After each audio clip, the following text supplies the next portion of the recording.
সামনে শোনাই, বনি ইসরাইলি যুগের এক মহিলা ছিল, এক বিধবা মহিলা ছিল, স্বামীহারা এক মহিলা ছিল। তার কোনো বাবা ছিল না, বাবা মারা গেছে, মা মারা গেছে, ভাইগুলা এলাকা ছেড়ে অন্যত্র থাকে। মহিলাটা বিধবা হয়ে গেছে। চাচাতো ভাই পাশের বাড়ি ধনাঢ্য ব্যক্তি, টাকা পয়সার মালিক, চাচাতো ভাই অনেক সম্পদের মালিক। চাচাতো বোনটা যখন বিধবা হয়ে গেছে, চাচাতো ভাইয়ের কাছে এসে সাহায্য চেয়েছে। ও আমার চাচাতো ভাই, আমার স্বামী মারা গেছে, আমার স্বামী দুনিয়ার জমিন থেকে চলে গেছে, দুইটাই তিন সন্তান আমার কাছে আছে, আমার তো শক্তি নাই, সামর্থ্য নাই, টাকা পয়সা কামাই করতে পারি না, সন্তানগুলাকে আমি কি খাওয়াবো, কিভাবে পড়াবো? ও আমার চাচাতো ভাই, তোমার কাছে সাহায্য চাই, দয়া করে তুমি কি আমাকে কিছু খাবার, কিছু সাহায্য দিবা নাকি? চাচাতো ভাই ওই চাচাতো বোনের দিকে তাকায় বলতেছে, ও আমার চাচাতো বোন, দীর্ঘদিন যাবৎ তোমার প্রতি আমার একটা টান ছিল, তোমার প্রতি আমার একটা চাহিদা ছিল। পরখ করে চাচা যখন তোমাকে বিয়ে দিয়ে দিয়েছে, আমার তোমার ওই চাওয়াটা মিটে গেছে। আজ যেহেতু তুমি তোমার স্বামীহারা হয়ে গেছো, অসহায় হয়ে পড়েছো, তোমার সন্তানগুলাকে খাবার দিতে পারতেছো না, আজ তোমার প্রতি আমার ওই চাহিদার একটা আকাঙ্ক্ষা জেগেছে। তুমি যদি আমার যৌবিক চাহিদা মিটাতে পারো, আমি তোমার টাকা পয়সা সম্পদ যা লাগে সব কিছু তোমাকে দিতে রাজি আছি। জোরে বলেন নাউজুবিল্লাহ।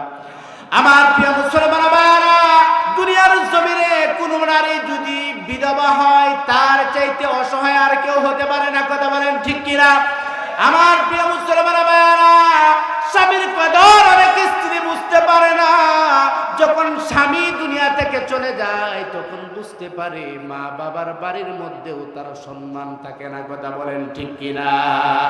অনেক ভাইয়ের কাছেও বোনের কোনো সম্মান থাকে না।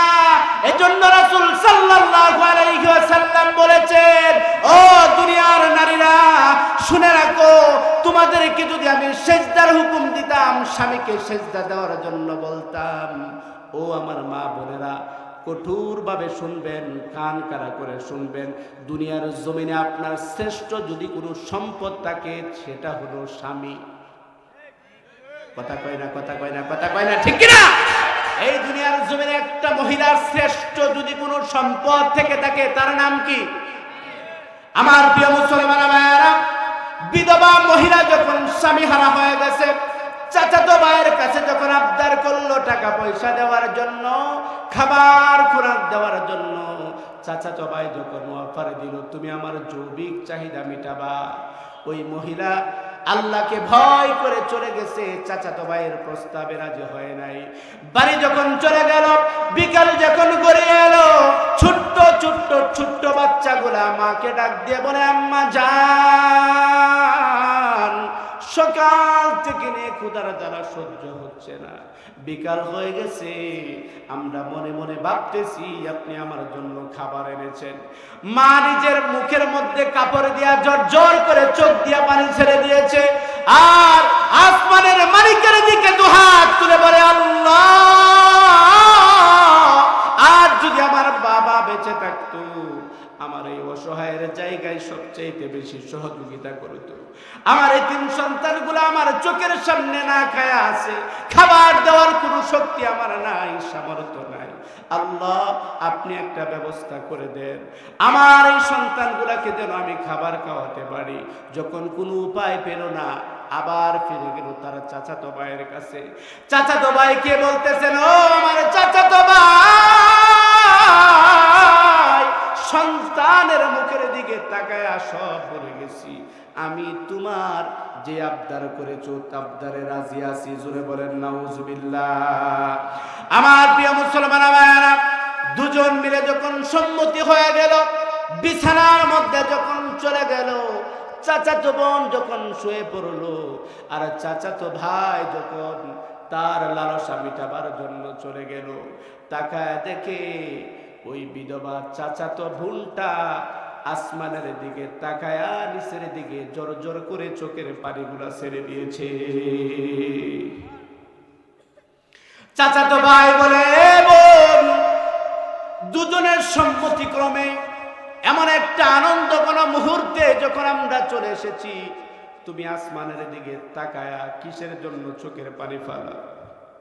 চাচাতো বোন বলে, ও আমার চাচাতো ভাই, আমি যখন দুনিয়ার বুঝ আমার যখন আল্লাহ রাব্বুল আলামিন দিয়েছে, আমার যখন বিবাহ হয়েছে, আমার এই সতীত্বটা আমার স্বামীর জন্য অক্ষ করে দিয়েছিলাম। আমার স্বামী ছাড়া আমার এই দেহের মধ্যে কেউ ভোগ করার সাহস ছিল না। আমি ইরাদা করেছিলাম, আজ অভাবের কারণে তুমি অবৈধভাবে যখন আমাকে টাচ করতেছো, আমাকে ব্যবহার করতেছো, কিয়ামতের কথা স্মরণ হয়ে গেছে। কিয়ামতের দিন আল্লাহ যদি আমাকে প্রশ্ন করে, ও আমার বান্দি, দুনিয়ার জমিনে তোর সতীত্ব হেফাজত করে আসছস নাকি? ওই দিন তো আমার রবের সামনে আমি জবাব দিতে পারবো না। ওই দিন তো আমার রবের সামনে উত্তর দেওয়ার কোনো সুযোগ থাকবে না। আল্লাহর কথা স্মরণ হয়ে গেছে, জাহান্নামের কথা স্মরণ হয়ে গেছে। এই জন্য আমার চোখ দিয়া পানি পড়ে। চাচাতো ভাই নিচ থেকে আল্লাহু আকবার দিয়ে লাফ দিয়ে দাঁড়ায় গেছে। জোরে পড়েন আল্লাহু আকবার। আমার প্রিয় মুসলমান ভাইরা, চাচাতো ভাই বলতেছে, যা যা, যত সম্পদ লাগে নিয়ে যাও, যত টাকা পয়সা লাগে নিয়ে যাও, যত খাবার লাগে নিয়ে যাও, তুমি আমাকে মাফ করে দাও। কিয়ামতের দিন আল্লাহর সামনে তুমি আমাকে আসামি বানায়ো না। আল্লাহর সামনে আমাকে তুমি আসামি বানায়ো না, কারণ কিয়ামতের দিন আল্লাহ রাব্বুল আলামিন প্রশ্ন করবে, বান্দারে, তুই তোর যৌবনকালের হিসাব দিয়া তুই তোর জান্নাতে চলে যা। এই মুসলমান প্রশ্ন করি, কয়জন আছেন বুকে হাত দিয়া বলতে পারবেন যৌবনকালের হিসাব আল্লাহর সামনে দিতে পারবো? কয়জন আছেন? কয়জন আমরা পারবো? যৌবনকালে সবচাইতে বেশি গুনাহ করি, কথা বলেন ঠিক কিনা? এই যৌবনকালে মানুষ সবচাইতে বেশি আরাম পায় গুনাহ করে। এই যৌবনকালে ইবাদত করেও সবচাইতে বেশি মজা। এই যৌবনকালে জিনা করে যেমন সবচাইতে মজা, এই যৌবনকালে তাহাজ্জুদ করেও সবচাইতে মজা। এই যৌবনকালে পরিশ্রম করলে যত মজা, এই যৌবনকালে আবার আরাম আয়েশ করলেও মজা। বৃদ্ধ বয়সে আরামও নাই, আয়েশও নাই, গুনাহও নাই, কথা বলেন ঠিক কিনা? এজন্য আল্লাহ রাব্বুল আলামিন কিয়ামতের দিন স্পেসিফিক ভাবে প্রশ্ন করবে, বান্দারে, তোর সারা জীবনের হিসাবের আর প্রয়োজন নাই, তুই তোর যৌবনকালের হিসাব দিয়ে আমার তৈরি জান্নাতের মধ্যে ঢুকে যা।